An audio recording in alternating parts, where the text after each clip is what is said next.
Well, Coasters, it's Bruce here, and today I'm interviewing another pioneer coaster, Neville Johnson. Now, Neville, thanks so much for agreeing to allow me to interview you, and really looking forward to our discussion and sharing it with all of the coasters. We've got 25,600 members now. It's quite a lot. They're kind of spread all over the place, which is good news. Right. Neville, what's your full name? Neville Patrick Johnson, yeah. Neville Patrick. Yep. Oh, Don't know where the Patrick come from. A bit Irish, isn't it? Whereabouts were you born? Hokitika, yeah. And it's up at Seaview or down Hampden Street? Dad, I can't tell you, but I would imagine Seaview, I think. And so, who were your mum and dad? Vi and John, or Togo as he was known. Yeah? Yeah, they, when I was young, we lived in Fitzherbert Street, about 166, I think, yeah. 166, okay. 165. And then when I was about 9, we moved to 210 Wells Street, which is right next door to the motels of Annabelle. Is it Annabelle Motels? Yeah, right down the very end there. Yeah. Okay. And it was a state house. And where those motels are now was just a huge big swamp and gorse about 12 foot high. When you were a kid? Yeah, and a great creek running right through there and under the road. And what did your dad do for a living? He early days he was a sawmiller, and from all I could remember, he was mostly at Seaview Hospital as a nurse at Seaview Hospital. Yeah. So worked there for a number of years? Oh, a number of years, yeah. And when he was sawmilling, you can't remember the name of the sawmill? Oh yeah, he was with Stuart Chapman and Ross originally. Yeah. Because most of my brothers and sisters were born in Ross, and then he moved to Stuart and Chapman at Canary Road. So with Stuart and Chapman, it's before my time, but were they quite large? Oh, big operation, yeah, huge operation. Yeah. And Neville, were they Canterbury based or were they? No. The Stewarts, Pat Stewart. Oh yeah. That's in Hokitika, his folks. Yeah. And Jim Chapman's that lived by the dairy. They've in the house they use as an office, I think now. His daughters still live in Christchurch, but yeah. His father started. They were originally at Hokitika or Kakapotai, really. And so you hear their name mentioned all over the place, don't you? Yeah, no, they were a big concern. Yeah, big concern. In Ross, they were the big mill. Yeah, they were the big employer. And that was down by the beach. And so they'd have been hauling out of Ianthe Forest, and they in the early days, because I spent a lot of time with Jim Chapman, and he had a great memory. In the early days, his father, when they wanted a block of timber, they got on a horse and they rode, and when they put a peg in, that was their block of timber. How big an area they wanted. And his father had the whole of Ferguson's bush pegged for sawmilling. Oh, for heaven's sake. And he done a deal with the government, and he got the rights to cut in behind what you can see off the road now, yeah. Right from Kakapotai to Lake Ianthe. And for every one tree he left at Ferguson's bush, he got 2 trees in the other block for free, because you paid a royalty of. And so is it all Remu, I guess? Yeah. There may probably have been a little bit of white pine and they didn't mix it, but 90% Remu, yeah. Neville, did you ever see a tram? You know how there's trams all the way through the coast, yeah. Right from top to bottom. Did you ever see one of the steam trains that dragged the trams? Not steam, but I worked on the trams. Oh, you did? Yeah. I worked on the tram that went from the mill at Canary to right up to over Strickland's Creek and McKay's Creek, and well, that must have gone past my place. Yes, that's the tram. Yeah, absolutely. Yeah, right under your terrace there. Oh, and I worked on that, and there wouldn't be many people alive now that did work on it. There's a few, but not many. And there was Tom Spohr was one of them. Ivan Randall, Old Bill Muir.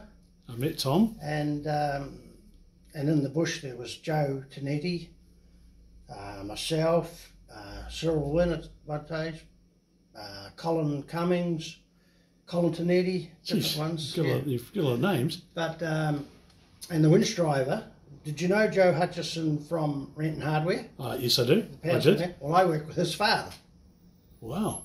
And he was a great winch driver and a great splicer of wire rope. And he taught me every facet there was of splicing wire rope. I could do anything you name it, I could do it, you know. And so your dad worked for Stewart and Chapman, and you know, when you came home from the home, when your mum bought you home, you went to Fitzherbert Street. Yep. What was that? Is the house still there? I wouldn't think so, but it's. I think it's about where a guy that drives it was on the milk tank. It's sort of a 2-story house there now on your left going out of town. Yeah. I don't think our old house would have been there because it was an old house, had an old coal range and. Pretty old. Yes, it was an old house. There used to be a brewery along there, didn't there? Oh, the brewery was where the Jade motels are. Okay, what was it? What was the name of that? It was Westland Breweries. Was it? Yeah. And there was another one further along. So, I can't think of the name. Ford's. Ford's Brewery was opposite Gary Hutchison's panel beating. Ah, right. Okay. They were the only 2 breweries when I was young. Wow. And they were both going. What did when you were a kid? What did you do for fun? I threw rocks at other kids. Yeah, as we do. Terrorised the train tracks, of course, and used to get our 4-inch nails and lay them on the train track, and the train ran home, and that made our spears for flounder fishing, and that, you know, that's how you flatten them heads of the nails. Where'd you go flounder fishing? In the Hokitika? In the Hokitika River, yeah. And the old bridge. Oh, okay. We used to sit up on the old bridge with a big long, with a spear with a big long stick with a string on it, and drop it down on top of these big. Them days, great big soles come into the river, big English soles. Right. And now and again we'd get one, but it was mostly just trial and error. Just having a bit of fun. Yeah. Well, they still get a lot of flounder at the mouth of the Manapur there. Yes, yeah. These were proper big English soles in them days. So they're quite thick. Oh yeah, but big fish, big, long, very long. Yeah. Wow. And of course, up under the Seaview Hill, where there's the last few houses are past where Arc Fairmaid built on the hill there. Yes, I know. And behind there was a great big pond. Right. And it used to freeze in the winter time, and we would skate on that and run all over it, and yeah, it would freeze solid. Did you ever chase the blackberries? Blackberries? Blackberries, yeah. Oh yes, we would have done all that because we would have done it just to eat.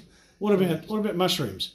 Yeah, we used to get on the bike if we had a bike, and we'd be over that bridge and at the golf links or at Bobby Atkinson's farm first thing in the morning. And in fact, I still do it. Last season, I got up right on daylight and went down and got a whole bucket of mushrooms. So it's the key to go early in the morning? Oh, absolutely, because otherwise somebody else would beat you. Oh, is that what it is? Oh, yeah. And are they still at the golf course? Yes, yeah. None's showing up yet because it's been very dry, but as soon as we get some rain, they'll be back there. Yeah. Wow. Yeah. Wow. Yeah. Love it. Did you have a nickname when you were growing up? Yeah, probably because I was always brown. I was called Nigger. Yeah.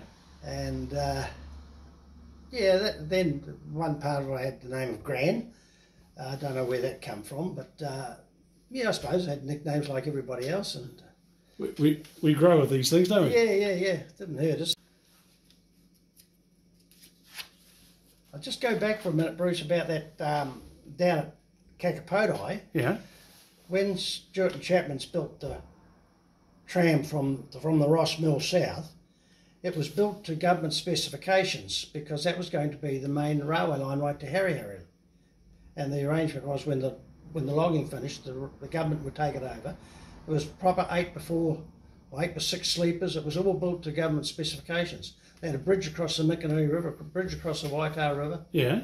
Yeah. So it was going to be the railway line to Harry, yes. Oh, we've load. Yeah. Wow.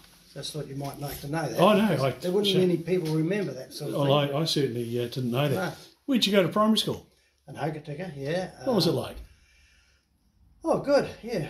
I think the school was about where the sports field is now, because there was a whole row of houses there originally up Sale Street. Yeah. Because they pulled all the houses down and built that big playing field. But I think the school was at the Tudor Street end of that block. And the high school. The high school was where it is now, but it was the old school. The old had a great big tin fence around it. Oh, she was fully. And lizards everywhere. You could go lift a piece of grass anywhere around the fence and you'd get a lizard or a skink or whatever you want to call it. Do you remember any of the kids that you went to primary school with? Yeah. I remember John Couston.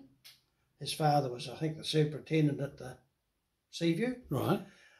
Because I liked playing with him because his father had proper 6-gun pistols. No. Yeah, and we could get them, and you could buy bullets for them. You could buy 45 rounds at the sports shop. I don't know who paid them because I never had any money, but somebody did. And we'd go down and fire these things, at the gravel pit. And they're 45s? They were the proper, real McCoys, yeah. He had a pair of them, yeah. Great. Yeah. Were you a bit of a... Did you read books at school?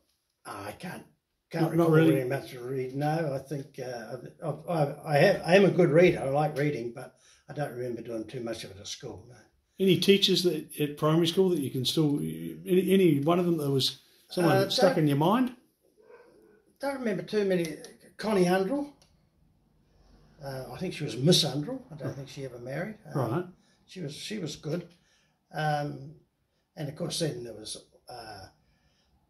Stan Hunter and John Renish, I think it was, and A.V. O'Brien. He was pretty tough. And, yeah, they're names of... and there was a teacher, in fact I was just telling a guy a couple of days ago, there was a teacher by the name of Garth Kent, and he played on the wing for Excelsior, and he could run like the wind. And I don't know for what reason, but he went away overseas and he was in Kuala Lumpur and he sent me a gift. Now, for what reason, I do not know, because I wasn't the most popular kid in school, I wouldn't have thought. Yeah. And anyway, it arrived in the mail and I opened it up and it was broken to pieces, but it was a jewellery box made of all seashells and stuff like that, But why he sent it to me, I'll never know. I've never seen him since, but it's stuck in my mind all like I'm talking 60-something years ago, A real mystery. Yeah. So how old are you now? I'm 75, going up to 76. Gee, and you still go to work every day? Yeah, still go to work every day. And it's physical? Yeah, oh yeah, love it. Yeah. I still play golf and when play the guitar and... What was your favourite subject in high school? Probably maths. Yeah. It's interesting. I've got I don't know why, but I've got an absolute brain for maths. So I could beat a calculator. Yeah. Yeah, and I always have been able to. When I went for the job as a meter reader in 1983, I was interviewed by the general manager, the head meter reader and the accountant, and they said, what do you like at maths? I said, well, you get a pencil and paper, write down some figures, you get your calculator and I guarantee I can beat you. They said, oh, you'll do. Yeah. Jeez. Yeah. Did you have a favourite teacher at high school? No, I can't recall having a favourite teacher. They probably never got on too well with most of them, but yeah, that's a good sign. It's always a good sign. I like school. It didn't like me, but I like school. And what about sports? Did you play sports?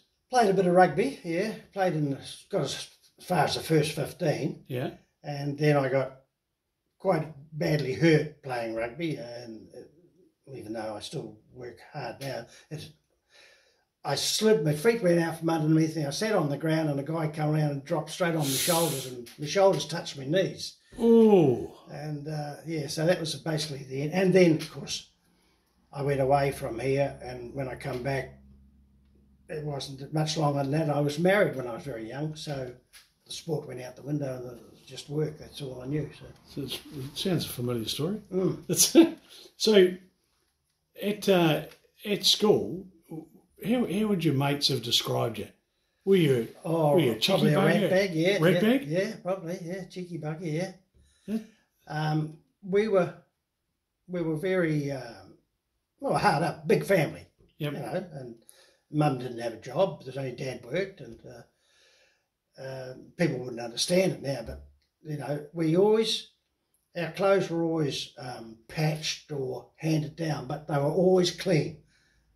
We never went to school with dirty clothes or anything like that. But the school had a thing going them days where, I suppose you call it a family in need, but someone that was making an effort.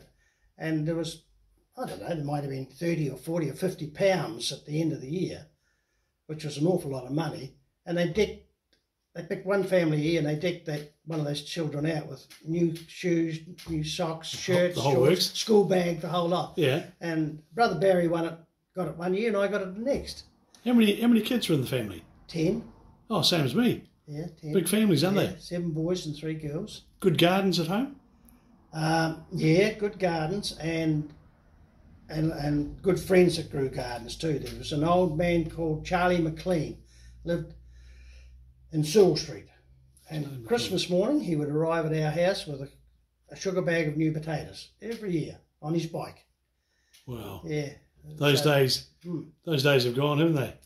Well, I still grow a good garden. Yeah, there's one of my tomatoes sitting on top of the bench over there. No, it's really important. When you're a kid, was there anything you wanted to be when you grew up? No, I can't think of anything. You're just cruising on. Yeah. So when you left high school, what was your first job? My first job was 4 of us local lads. It was Bryce Googage, Colin Boyka, Dennis Long and myself. We all went to Motueka. They were going to pick apples. How old were you? 15. Are you joking? And you went to Mott? Went to Motueka. We got a house. We rented a house. Yeah. Luckily, one of the guys had an auntie up there, so she kept us pretty much fed and house clean and so forth. And the 3 of the guys worked in the orchard, and I got a job in the apple shed making apple cases out of wooden apple cases. Right. And I was making them on contract, and I could make 1,000 apple cases a day. And I would get 10 shillings per 100. I was making £5 a day when I was 15 years old. What was an average wage back then? Probably 30 shillings or £2 a day. So you were doing really well. Oh, absolutely, yeah. I come home from there for about 4 months, and I had £350 saved up. And that was, sections in Tudor Street then were £50 each. No. Yeah. So I could have bought 7 sections. 7 sections? Yeah, I didn't. I blew the money on something else. Oh, hey, look, as we do. £5 a day was huge money. And so you went up there apple picking. Actually, that'd take a bit of courage. Well, we were young and reckless, didn't matter. Did you have a car? How'd you get up there? Oh, I can't remember. No, we never had a car. No, so you just... And we were out in the sticks, so we had nothing to spend our money on. Yeah. And the boss actually took money out of our pay each week and saved it for us. That was the reason we had money when we come home. He was the saviour. And I come home from there, and I went to Jim Chapman at the mill. Well, they might have even had an ad in the paper, I'm not sure. They told him I was 16 and got a job, started the job in the bush. And that was 27 and 6 a day. £1.7 and 6 a day, which is $2.75 in today's money a day, not an hour. Did it feel like a lot of money? No, but that was what you started on. Them days you started at the bottom. Yeah. So when you say started at the bottom, my father was a bushman and the McCulloch, first of the McCulloch chainsaws and all that. What did a boy do when he started in the bush? Well, the very first day, they picked up in this truck full of black as your hat, men with cigarettes smoking and didn't know, nobody spoke to you or anything like that. And we pulled up, we were working at Kendy's Creek then days, and they pulled up and they said, grab that strop and that shackle and hook it onto that ring gear, will you? What was a strop? What was a shackle? What was a ring gear, you know? But anyway, we got organised, and then I had to go in the bush, and the only saw they had them was a 2-man saw. Had a big set of handlebars at this end and a handle at the other end. Oh, so it's a hand job? No, power saw. Power saw, a right. 6-foot blade. Oh, gosh. And my job was standing there with a bottle of oil, tipping it on the chain as it went round. That's all I had to do for a wee while. There's one of those up at the Heritage Park. Yeah, well, I saw it recently. That's what they had. So do you have safety glasses on?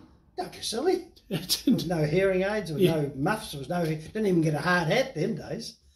And so the blade would be whizzing around, and there'd be two big burly critters on each end. And generally it was blunt, and it wouldn't cut much. But and then I become the whistle boy, which was in them days it wasn't electric.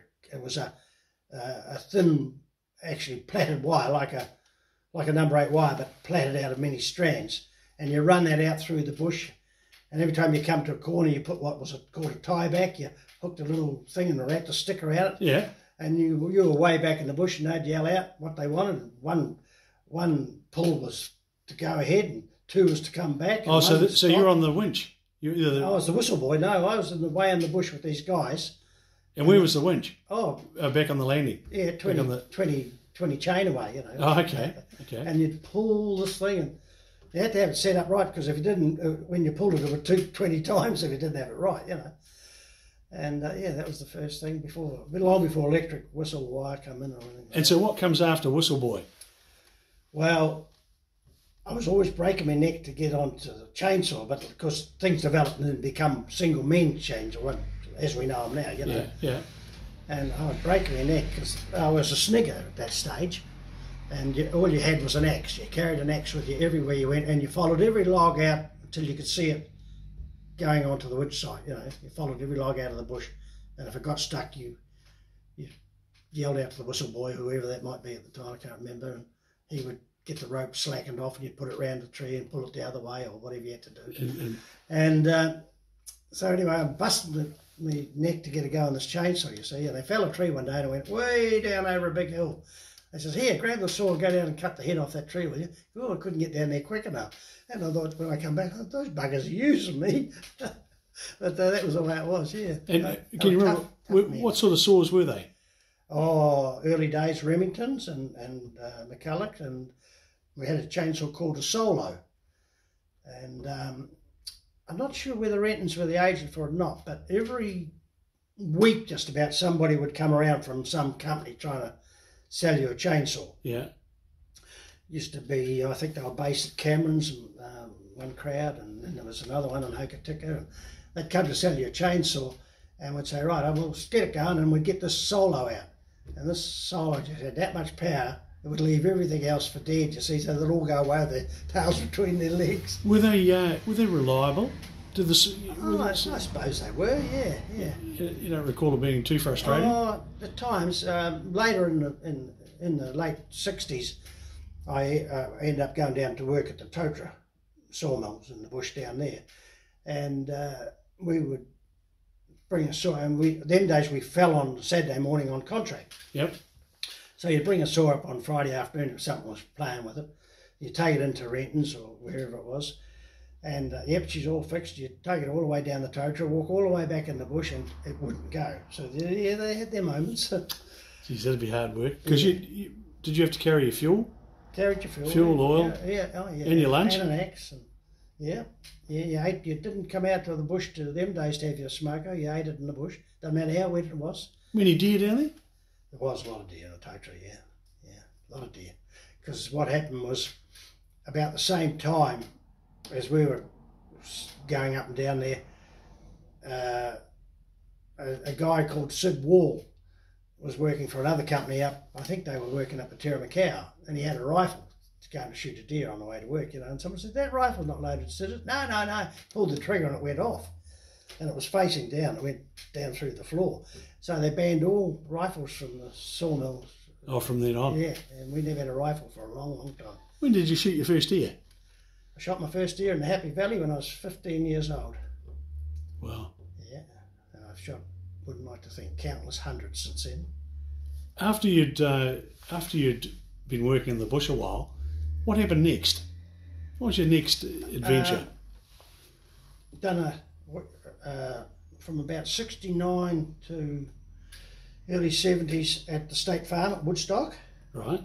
Yeah. What did you do there, Neville? Oh, just a farmhand. Yeah, shepherd, farmhand type of thing. And there was a lot of deer there, so that was a good job. And then in 1973, I think it was 73, the Greymouth abattoirs closed. So Hokitika became the one killing facility for the whole coast. Yeah. So I went there to work, and I was there till 1980 till it closed. Till it closed. Was it a good place to work? Great job. What do they process there? Sheep, pigs and cattle. Yeah. Yeah. Who was out there?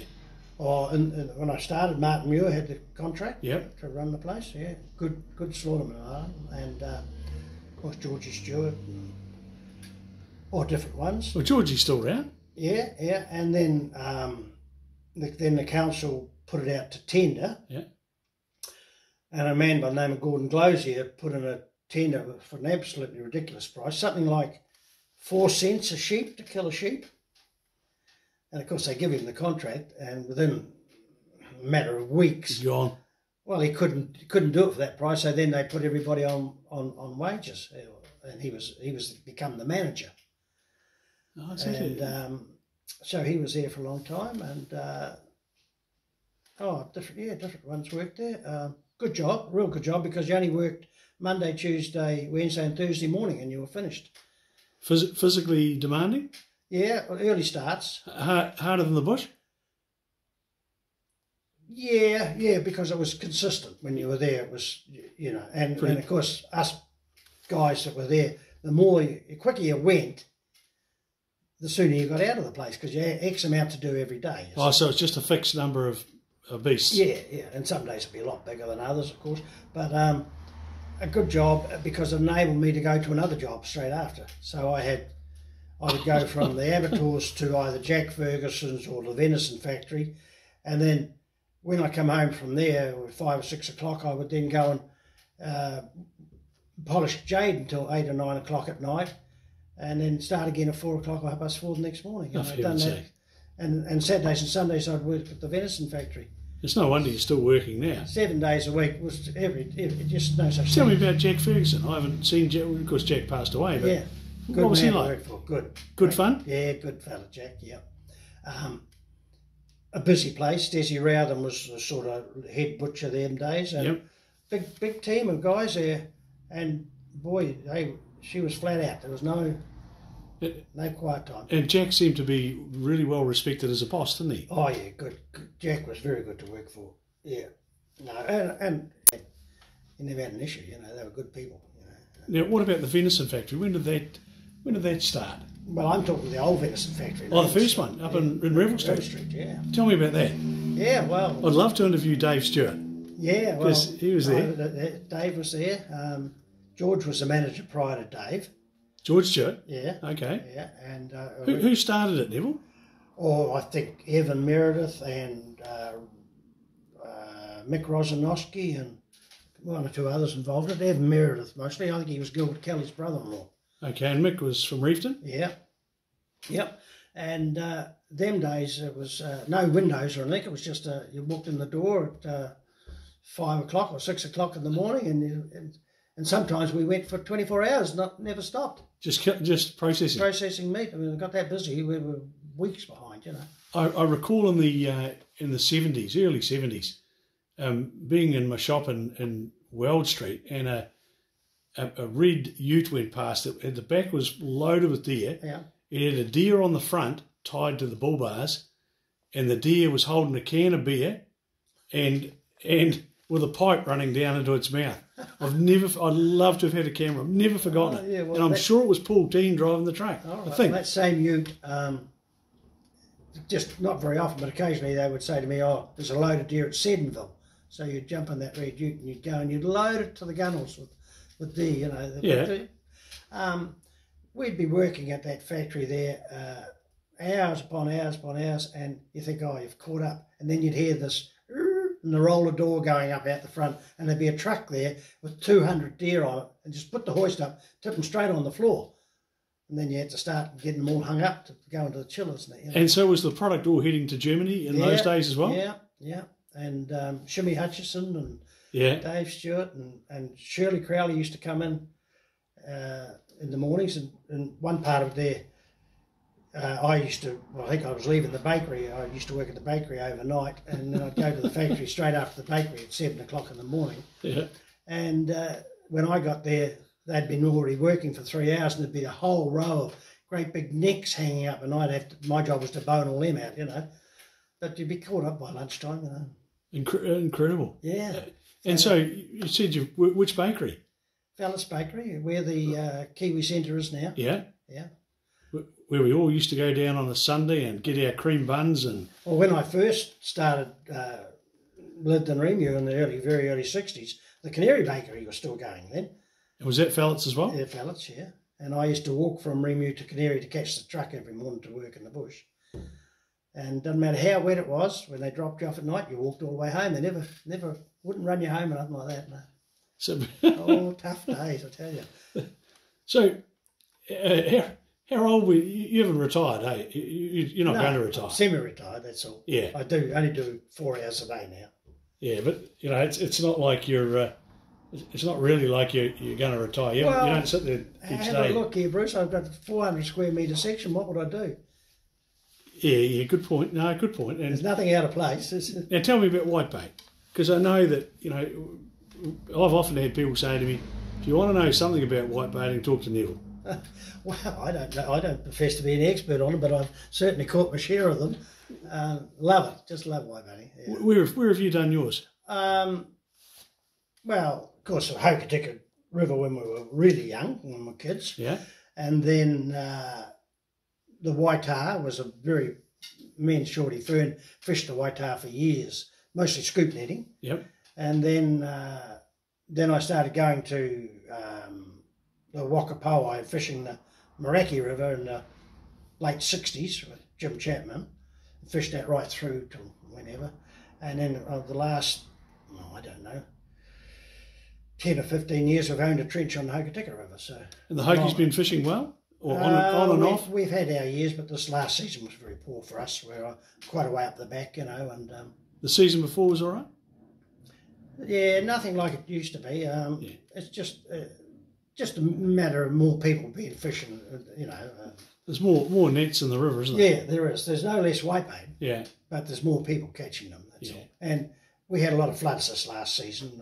It was 35 days that I never got to the river at all. It was a shocker, wasn't it? So, but yeah, it's a big thing. And nowadays, of course, we've got the cafe in Hokitika, so Julie wants every bit of whitebait I can get my hands on, you know. Yeah, so. Which makes perfect sense, doesn't it? I think you've even had them there, Bruce. So. I'm a regular. It is the place. It's if you want to taste West Coast whitebait, a few chips, a little bit of salad, man alive, it's good. Well, you wouldn't believe it, but I had a man at golf on Saturday. He said, "Look," he said, "I've got some whitebait." He said, "I've got no wife at home now." He said, "I've got some whitebait." He said, "How do I cook it?" He said, "Someone told me to ask you." So I said, "Go home. How much have you got?" He said, "Oh, I'd have a cupful." I said, "Well, that's quite a bit of whitebait for one person." I said, "But whisk up 2 or 3 eggs, put in some salt and pepper, put the whitebait in, put a little bit of oil in the bottom of the pan." Yeah. I said, "Just drop the whole lot in, wait for a few minutes." I said, "It might look messy, but turn it over and the egg will flow through and it'll make its own nice level, you know." Anyway, he came to golf on Sunday. He said, "Oh, hell," he said, "that whitebait was good." He said, "But I had 2 cups," he said. So he said, "I cooked another one. I ate the lot." Oh, I love it. One man eating 2 cups of whitebait, he's had a good feed. He's doing it right, isn't he? Yeah. So what about, did you ever get a big catch? I've never had a big catch of whitebait. Yes, I got one day down the Waitar. I said to Julie, in fact, I rang a friend of mine at Shorty Firm. We used to go all the time. And I rang him up on the Friday night. I said, "You want to go to the Waitar tomorrow, Shorty?" He said, "Well, actually," he said, "I've been down there yesterday and today with Sid Singer." He said, "We've caught a lot of whitebait." He said, "I'm sick of it." He said, "I'm not going." I thought, "Oh, shit." So I said to Julie, I said, "Come whitebait with me tomorrow." "Oh, I don't want to go bloody whitebait." She said, "You know." I said, "Look, you can sit and read a book. It'll be a nice day." And so anyway, away we went. And we got down there about 5:15 in the morning. Not a soul to be seen. So I put my net together and I thought, I'll have a scoop. So I had a scoop down there and I pulled up a couple of kilos of whitebait first thing. It was still daylight. It wasn't even daylight, you see. Wow. They started. And as the morning went on, a few more people arrived, a few more arrived. But it was just pouring up. And there was a guy staggered down about 9 o'clock out of a caravan. And he said, "Oh, I'm from Christchurch." He said, "I'm on ACC, but I thought I might have a scoop." I said, "Well, get in, mate, because there's plenty there." So he went in and he had a scoop and he got 56 pounds of whitebait in one scoop. Wow. Because I had a bucket that could hold 56 pounds and he filled it with one scoop. How do you get it out when there's that much in the net? Oh, carefully. You'd have to, wouldn't you? So anyway, I walked back to get in line for my turn, and a stream of whitebait about a foot wide, non-stop going up the river. And just above me was a lady with a set net, and that was the sort of back mate. You couldn't go back any closer to her. Yeah. And I'm watching, and she lifted this net, and she never had anything in it. I thought, hell, where are all those whitebait going? So I walked around behind her, and there was a little backwash behind her. And honestly, it was like looking into a bowl of spaghetti. You could not see the bottom for whitebait. So they were going around her net. Going around her net. So I just walked casually back, and someone said, "Oh, it's your turn, Nev." I said, "No, I'll be right back here." All right. And I would have a scoop, and I would fill a 20-litre bucket, just only scooping 10 or 15 feet, And I'd say to Julie, "Now don't carry these whitebait back, but don't make out the buckets heavy, will you?" A bit hard to do when they're full. And I caught 127 kilograms of whitebait that day with a scoop net. Oh, that's fantastic. That was a big day. And Julie went home and left me to it. I had to get somebody else to bring me. Well, no wonder. I mean, how does a romantic trip down the river turn into working all day packing whitebait? And I sold it all to John Olsen. Yeah. Yeah. John used whitebait to open doors around New Zealand. Yeah. He was, without doubt, he was just awesome. I actually, when I say I sold it, I swapped it for that brown Peugeot car he had. Oh, yeah, I remember that. Yeah, and he had that, and he was, when he worked for the county, when he was county clerk, was he? He was county engineer. Clerk? Engineer, Yeah. And he said, "You've got to supply your own vehicle," he says, "because they pay you mileage." And he said the Peugeot's the best way to go because he could do 200,000 or 300,000 miles and not spend any money on it. And they don't break down. Yeah. So what? When did you meet Julie? How long have you been married? Julie and I have been married 36 years. 36. Yeah, that's my second wife. Right. And do you remember your first? Do you remember your first date? Yeah. Do you? Well, I was playing the guitar at the Woodstock pub, as I used to do every Friday, Saturday and Sunday night. Me and Bernie Radomski and Kevin Doreen. Yeah. We were the local musicians, and Julie arrived there with some friends, ladies from the court. She was living in Kotarangi at the time. I had seen her before, but I never spoke to her as such. And anyway, everyone was having a good time, and they said, "Oh, we're going to town." And I said, "Well, you don't need to go." I said, "I can give you a ride home." And so she stayed around, and she was living at Kotarangi with her sister, or staying with her sister. And I drove her all the way to Kotarangi, and I leaned over and I gave her a wee peck on the cheek, and I said, "Good night." I said, "I'll give you a call sometime." She thought I was the most perfect gentleman that's ever born. Oh, yeah. Well played. Yeah, well played. Well played. Did you know she was going to be the one? Yeah. You did? Yes. Yeah, she's lovely. Yeah, and she still is. What do you most admire about her? Well, she doesn't take any rot from anybody. That's what I like about her. She says it as it is. Spade's a spade. Yeah, absolutely. And can she cook whitebait or not? Well, mate. Only if I've taught her. Yeah, of course, yeah. Well, it's all part of it. Yeah. So the greatest strength that she's got is the fact that she's straight up and down. Yeah, and she's a good person. She's not interested in a lot of my interests. Yeah. But she's good at what she does, and we get on fine. We get on real good. I think that's yin and yang, isn't it? I don't know, but yeah. And there's a photo of us on the wall up there. Yeah. Handsome couple too, just quietly. Yeah. Things have changed. And so you've been married 36 years? Yeah. And that's a few years just quietly, isn't it? Yeah, no, it's good. Yeah. Did you ever meet your grandparents? Yes.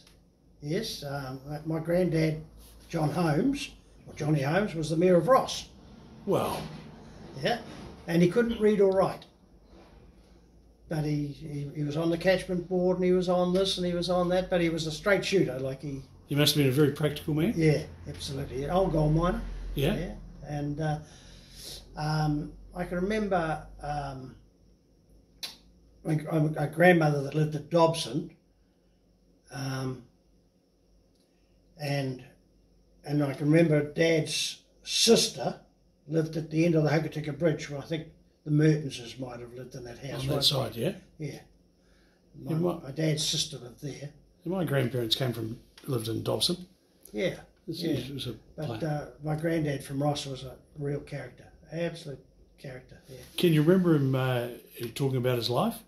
Because that would go back a long way, wouldn't it? Not a lot, but I can remember him telling me that, and he would go back to the late 1800s. Yeah. And he said he can remember being in a bar or somewhere in Ross that had no floorboards, just mud floor. And he said they drank, but there was beer spilling everywhere, and it just turned into a mud hole every night. You know, just a. Yeah, I can remember him telling us that. He lived in a little cottage at Grimman Ave that's gone by the gold miners. Yep. Took all the ground away. It was right by the football field there. Okay, I know. It was the original miners' cottage. It had been there for a long, long time, yeah. That's and how many kids did he have? Do you know? I think there was only mum and a brother. That's all I can remember. And he was Johnny Holmes, and he was a contractor in Harry. Right. So your granddad, was he you said he was a gold miner, he did some gold mining? Yeah. You ever done any gold mining? Black sanding a little bit, not a lot. I had an American friend here one time, and him and I we did all right, but weren't serious enough about it, you know. Yeah. And it's and once again, it's hard work, isn't it? Yeah, but no, I never was not like Barry was. I never got into the gold mine like Barry did. Did you ever throw the surf caster out?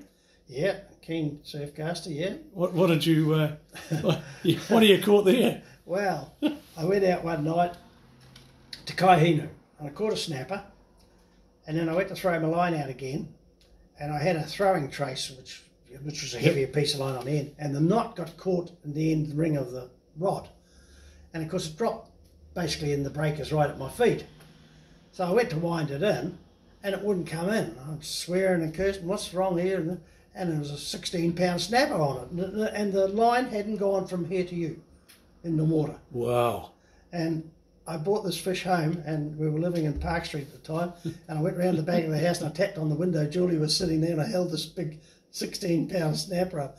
Gee, she was horrified. She'd never seen so ugly in her life. That'd be massive, though. Yeah, it was good fish, yeah. Good size. Yeah.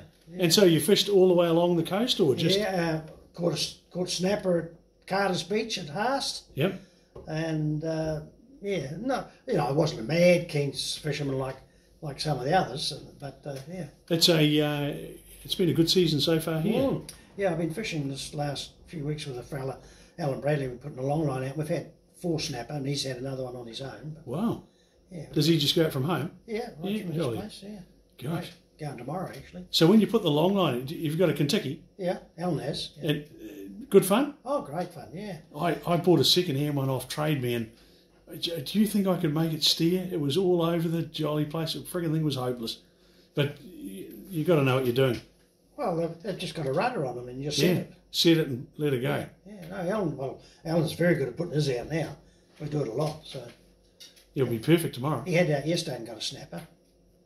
There's a few of them around. I've got a friend who went up to Karamea and put the long line out, and they ended up with 12 snapper on the long line. Yeah, well, I went to Karamea the day of the Kamara races. Okay. I went up there to a golf tournament. Up and back in the same day, actually. And you do all right? No, but I enjoyed the day. But they told me then that there was that much snapper that they were getting sick of catching it, you know. And that was in January. Wow. Yeah. It's hard to imagine, isn't it? You know, really. Yeah, no, it's pretty. And so, if you looked at inventions, because you've been around a wee while, so you must. What year were you born? 75. You must have been at 45. 40, right at the end of the war. Yeah. Christmas Day. A present for Mum and Dad. Oh, isn't that awesome? And I always say, my brother Rex was born on New Year's Eve. Right. But not in the same year. Different. What you've seen a lot of changes in your time. Yeah.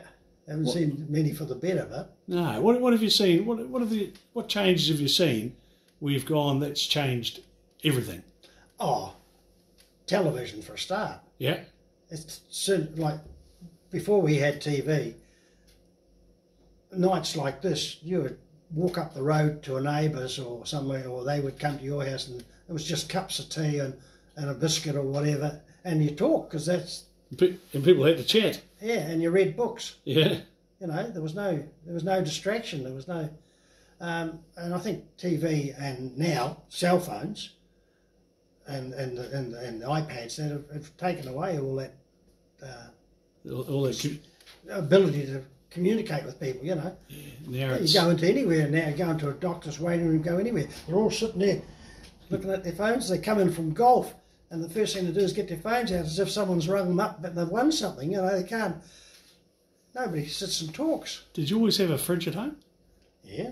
Right back to when we had a safe in the early days, but in 1953, my brother bought a fridge, a Kelvinator, green Kelvinator, and my brother Cole has only just recently got rid of it from 1953, and it's never had a screwdriver to it in its life. See, 53 would just about be one of the first Fisher and Paykel ones, wouldn't it? Yeah, would it be? Kelvinator it was. Yeah. Yeah, and the door's about 4 inches thick, and it was green enamel. And did the job all the way through? Right through for probably 70 years. You know, you've shot a lot of deer. Tell me, how do you keep a deer? How do you keep the meat when you haven't got a fridge? Well, when we were kids, Brother Merv and Jimmy Green, they used to shoot deer before I was old enough to go out deer shooting. And the leg of venison hung in the wash house at home, and it would get a great big black skin on it. Yeah. And Mum would cut that skin off, peel it off with a knife, like a quarter of an inch thick, and then cut into the meat and get a big enough to make a big stew for tea or whatever. And a few days later, they'd cut another big lump of black off it, and it hung there till it was eaten. So they'd stay there for a while? Yeah. Just hung in the wash house. No sun went in there. Well, the maggots? No maggots, no. None of that? No. Never seen any. Probably ate them anyway. But for the protein? Yeah, no, don't remember maggots because it was inside the house. A guy the other day, in fact, he wrote it down because he said it was very interesting. I said, in 1958, my brother Merv and Jimmy Green I remember them putting a deer inside like a hessian bag made of like a light coal sack type thing. Yeah. Put it on the train in Hokitika, and it went to Greymouth to Nelson Fisheries, and they sold it. That was 1958, long before the venison industry started. Yeah. Well, Merv's been a bit of he's been at the forefront of a lot of things. Yeah, yeah. You know, people forget, of course. And, yeah. And I can remember when I was probably 12 or 13, they had an old Model A, and we'd go up to the airport in Hokitika and drive up there along the runway and shoot deer off. They would shoot deer out the window of this Model A. They'd be galloping all over the place. And from Hokitika to the Serpentine, all that land along on your right over the railway lines, it was all clear. There was none of that second growth, and they had spotlight, and you'd be driving along on the Model A, and the spotlight would go that flat, and the motor would stop, so you'd have to switch the light off to keep the motor running. To keep it running. Yeah. And there was a lot of deer along there? A lot of deer. Oh, you'd see 20 deer. Yeah, no trouble at all, yeah. Things have changed, haven't they? Yeah. How would you describe your sense of humour? Oh, pretty wicked, yeah. And were you ever in, say, Savages? Yeah, I still am. I've been in Savages for 35 years. Tell me about Savages. Oh, well. God. I can tell you, we were having a raid from Timaru, or Ashburn, but Timaru, and they were going to be coming into Hokitika about 5 o'clock on a Friday night in a bus. So I got dressed up as a nun. Right. And there was a photo end up in the Grey Star. How they got it, I do not know. But anyway, I went over it was the old Arahura Bridge, and I went over on the north side of it, and me and a couple of others, and we hid down over the bank in the long grass, and they're looking here. Here comes the bus, you see, from Timaru, and all these savages on to raid us. And I've got the full nun's regalia on, the cross and the habit, or whatever you call it, the whole lot. Yeah. And I run out, you see, on the road, and I wave, and I stop this bus. And they open the door, and I says, "Oh, help me, help me." And I says, "Why?" I said, "I've been raped." And they said, don't you mean raped? I said, no, there was a bunch of them, I said. Did they know? Did they work it out? They knew then, but anyway, then Howard or whoever else were there, and we said, well, look, there's a tradition. When you come to the West Coast, you have to take your shoes and socks off and walk over the Arahura Bridge. Well, this is 5 o'clock on a Friday night. Yeah. The cars were backed up down to the Greyhound corner. And they're all just quietly walking across the bridge? Yeah, and there was cops and everything there. They couldn't get through. Those guys all walked across the bridge, bare feet. And then they went to the Greyhound pub. Oh, talk about a laugh, you've got no idea. Howard Hughes, obviously a big part of that as well. Yeah, absolutely, yeah. But they were real big days, them days, like they were. Yeah. And so a raiding party would come often? Oh yeah, and we'd go on raids just the same as they. And where was the best one? Did you ever go on one where you went, that was awesome? Well, because when we went on a raid, we put on the show. Yeah. Oh, okay. Yep. So, and even to this day, when every year they have, there's Blenheim and Nelson and all the different ones. Hokitika still wins the best skit year after year after year. Yeah, we don't have a lot of music in the Savage Club now, but there's some bloody good characters to act these skits at. You know, we've done some major skits over the years. Absolute major ones. How does one get it? How does one become a savage, or is it pretty much all over these days? Well, it's certainly fading, but Howard and Wayne Clymer had to keeping it alive in Hokitika, that's for sure. I don't know. Like there's quite a tradition to it, but and it's not everybody's cup of tea. There's a little bit of formality and that goes with it, but it's a great organisation to be involved with. Very friendly, isn't it? Oh, great, yeah. And you see the savages turn up at any event. Yeah. See, in the early days, even when I was living at Koitarangi, Julie and I, Koitarangi had its own group, and Hokitika would have two different groups. So they would have turns about putting on the show. Yeah. And the competition, like if you heard a good story, you daren't tell anybody in Hokitika because otherwise it'd ruin the thing for you, you know.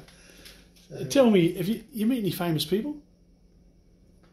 Well, you met any All Blacks? You met any... Yeah, well, what happened was many years ago, and I can't remember the year, but it was probably in the 60s, the Springboks rugby team were on the West Coast and they came to Hokitika for a training run. Right. And the West Coast Rugby Union wanted a barbecue. And them days there weren't gas barbecues. Nobody had a gas barbecue. Yeah. So Dave Stewart had a great big steel barbecue that you lit a fire in, a firebox or a chimney in. Yeah. And because they used to have big functions at the Venison Factory, you know. So he was asked if they could borrow this big barbecue. And he said, well, you can borrow it, but there's one condition. They said, what's that? He said that Neville Johnson does the cooking. So I cooked for the South African rugby team. Wow. And you couldn't keep the food up to them. They just ate, there's no idea. Like we had bowls and bowls of venison patty mix made up. Yeah. Our own special recipe, you know, and we had everything. And you'd be cooking and you think, oh, that's not cooked yet. No, we'll eat that. And I said, them buggers eat raw meat, you know. But man, we all shook our hand. And were they big boys, as big as they look? Oh, yeah, huge. Yeah. You know, when you get close to them. And so, yeah, you know, so I can say I met them. I can't personally remember their names, but... well, find me someone else who's met the South African team. Yeah, pretty hard cooked to for do. them anyway. Now, you and Julie have travelled a bit? Yeah. Where have you been around the world? We've been to Australia, Fiji, Thailand, England, Ireland, Wales, Goodness me. America, Canada. You're incredibly well travelled. We've been to the Grand Canyon, we've been to Las Vegas, yeah. Done a cruise right up through. We flew into Calgary for the 100th anniversary of the Calgary Stampede. Yeah. And then got on a bus, went right through the Rockies and then onto a cruise ship and from Vancouver right to Alaska. And back, yeah, no, we've been around. So if there was a place that you've been to that was a place where you go, yeah, I really like this place, peaceful, where would it be? Oh, I think it'd be the Rockies again. I think it'd be Canada, yeah. What was the festival you went to, the 100th? Calgary Stampede. What's that? It's a big rodeo, huge thing. 1 million people went to it. Oh, no. Yeah. It was on for 5 days, I think. And they had 1 million people there. Just the greatest show you could ever imagine. Big teams of horses racing with big carts behind them around this track and all sorts of, anything to do with livestock and horses. So how did you go driving on the wrong side of the road? Oh, we didn't drive, no. You had someone... We went in the bus. Yeah? Yeah, no, and we seen moose and bears, and we went up the big ski lifts, and yeah, we did all sorts of things, yeah. Is there anything that you've been thinking about that you should be doing that you haven't done yet? No, probably play a lot more golf courses. Yeah. Around the country. Do you like your golf? Yeah, yeah. You any good? Well, I won the match of the day yesterday. Oh, Don, you hear that, Don Hips? We've got a good man here. Yeah.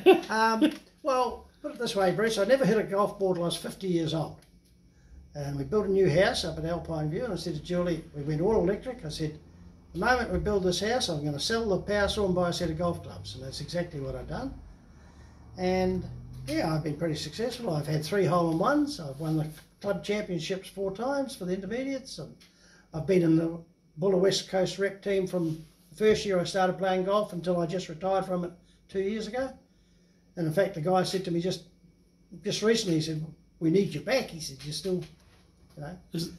Well, yeah. Well, it's obviously, you've obviously got the coordination right. Yeah, absolutely. Well, I was a pretty keen dart player, and I think that's where it comes from, you know, hand-eye. Tell me about the darts. You've been involved in a lot of winning teams, haven't you? Yeah.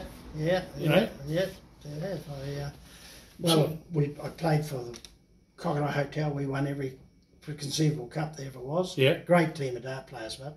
Who was out there then? Oh, Shorty Fern, Ronnie Fern, Ginger Olsen.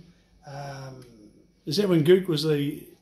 McGill was the... Oh, no, John Westall's days back then. Oh, back then? Oh, okay, yeah. Hell of a lot of good players. And then 1979, me and Shorty Fern, Ginger Olsen and Dave Wilson won the West Coast Fours at Hokitika. And there was something like 29 or 39 teams. It was big in them days, like 12 dartboards going and people all over the place, and that was a huge day out. Once again, that's that eye coordination thing, isn't it? Same with golf. And I won the Reefton Gold Nuggets. I won a gold up there, and and I had the pleasure of playing the and only one to take a life off the New Zealand champion at a big match in Greymouth one time. And the only game he lost for the whole day was against me, but he went on and won the tournament, of course. But I see you nailed him. Yeah, look, over your life, there'll be a lot of young ones that will be looking at this, and I mean, because this will be in the museum and on our YouTube channel and on our Facebook channel. Over the years, a lot of people will watch this. You're 75 now. Yeah. Got any lessons for them? Yeah. Just work. There's not enough people now doing physical work. They all want it too easy. They want to start where we are now, you know. Perhaps they just don't know any different. Well, no, that's a fair comment. I mean, we've got grandchildren and we love them dearly, but they're getting it easy, you know. I mean, even my children are far better off at their stage in life than I ever was, you know. But, well, I think but they're workers too, you know. It'd be fair to say though, when there was a whole period of 20 or 30 years where you went to work, you found out about beer, you drank beer, then you found a woman, then you got married, then you had kids, then you worked really hard to pay off your mortgage, to keep the kids at school. Like we all did the same thing, didn't we? Yeah. But it was long hours. Yeah. And as parents, we Mum did all the hard work and we went out doing the... Well, I never had a drink till I was about 21 or 22 years old. So, wow. No. Never smoked a cigarette in my life. Good on you. Join the club. You talk about jobs and work. I was at the Hokitika Abattoirs when they closed it. made redundant. I come home and thought, now what am I going to do now? I wasn't home an hour and the phone rang and someone said, look, you're out of work. I said, yeah, well, what are you doing tomorrow? And I started work the very next day. And that was it? Yeah, and never looked back, you know. Like, so that was how it was then. Things were different. I mean, I've only ever been a manual worker, admittedly, but although the meter reading was a good job, and then I went on contract there for 11 years on my own, you know, run my own business. Because you would always turn up at home and read the meters and you must have known everyone. You knew everybody, and even to this day, I still reckon I could go and take you to every meter box on the West Coast. Because my area, when I first started, was from Otira to Jackson's Bay. Oh, the whole lot? Not Greymouth, but Otira through Tamara, right to Jackson's Bay. And so who would have, would that be Trustpower or Westpower? Westpower. Westpower, okay. Yeah. And it was only after being at Westpower for a few years, they decided that they were trying to estimate the power bills and it wasn't working, so they decided to put the meter readers on contract. And it was only a good fortune of a man like Martin Pearson, but he got a clause put in the contract that if Westpower was to ever sell, our contracts were still valid. Yeah. Well, nobody would have ever considered Westpower's power selling, but with the government change of regulations... Well, of course it got forced to. So then Trustpower come on, but of course they had to honour our contracts, much as to their disgust. Right. We battled, like we went to arbitration and mediation and cost a fortune, but we really battled them, you know. But it was quite funny because sometime after I'd left Trustpower and they got rid of all the meter readers. They lost 105 years of experience in one day, just like that. Crazy, isn't it? Yeah. And anyway, some time went by and they rang me up. They said, look, we've got a meter showing up in the Pororoa Valley, but nobody knows where it is. And I said, well, if you go to the first bridge, I says, and look hard towards the river, I said, all you can see is a paddock, but if you walk across the paddock far enough, there's a little dip. And in that wee dip, there's a wee shed built in a hole in the wall, in the bank. I said, the meter's in there. Oh. I said, the last time I was reading there, it was reading 1375. They said, oh, they rang me back a few days later, it's still reading that. They said, how can you remember that? I said, I got a great mind for figures. Oh, be played. Yeah. And it was only electric fence that never used enough power to turn the meter. You ever get bitten by a dog? Yes. Had my pants torn right off me a few times. And were they big dogs or little dogs? What were the worst ones?